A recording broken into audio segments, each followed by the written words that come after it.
तर हे पहा किती छान असं पाणी झालेलं आहे. एकदा हे बटाट्याचं मिश्रण आणि ह्या पुऱ्या. तर चला तर बघूयात आपण पाणीपुरीची रेसिपी कशी करायची. इथं आपण घेतलेलं आहे पाणीपुरी तयार करण्यासाठी पाणीपुरीच्या पुऱ्या घेतलेल्या आहेत. आता या आपण गरम तेलात छान अशा तळून घेऊयात फुलेपर्यंत. हे पहा 3-4 पुऱ्या मी घेतलेल्या आहेत. आपण यात तेल छान गरम झालेलं आहे आणि छान हे पहा. आता आपण याला काढून घेऊयात. छान अशा आपल्या पुऱ्या आता तळलेल्या आहेत. अशाच प्रकारे आपण सगळ्या पुऱ्या काढून घेऊयात, तळून घेऊयात. अशा प्रकारे आपण सगळ्यात पुऱ्या तळून घेऊयात. हे पहा किती क्रिस्पी झालेले आहेत. तर चला आता आपण पाणी तयार करून घेऊयात. गोड पाणी तयार करण्यासाठी तर मी गरम पाण्यात चिंच भिजू घातलेली आहे. इथं खलबत्त्यावर थोडासा पुदिना घेतलेला आहे वाटून. आता इथं आपण पाणी घेतलेलं आहे तिखट पाणी करण्यासाठी. आता यात आपण हा सगळा पुदिना गाळून टाकूयात. घेतलेलं आहे आता आपण.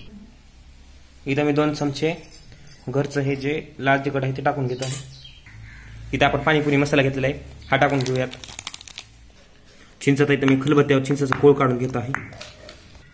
आता हे बारीक केलेली चिंच आपण गाळून यात परत टाकून घेऊयात. आता मी थोडंसं गूळ घेतलेलं आहे. आता यात चवीनुसार गूळ आणि मीठ टाकून घेऊयात. इथं आपण घेतलेलं आहे बटाटो 2 मध्यम आकाराचे बटाटे आपण शिजवून घेतलेले आहेत. म्हणजे मोठे आहेत बटाटे 2 ते शिजवून घेतलेले आहे. त्यात साल काढून त्याला छान असं पोटॅटो मॅशरच्या साह्याने मॅश करून घेतलेलं आहे. त्यात थोडीशी कच्ची हळद, 1 ते 1.5 चमचा लाल तिखट आणि चवीनुसार मीठ टाकून ह्याला छान आता मिक्स करून यात कोथिंबीर टाकून घेऊयात आपण. तर हे आपलं तयार झालेलं आहे. आता आपण पाणीपुरी सर्व करूया. तर ते केलेल्या बटाट्याचं मिश्रण इथं घेतलेलं आहे. कांदा आपण आवडीनुसार खायला, शेव, हे पाणीपुरीचं आणि ही पुऱ्या. तर या मग खायला कशी झाली याची पाणीपुरी.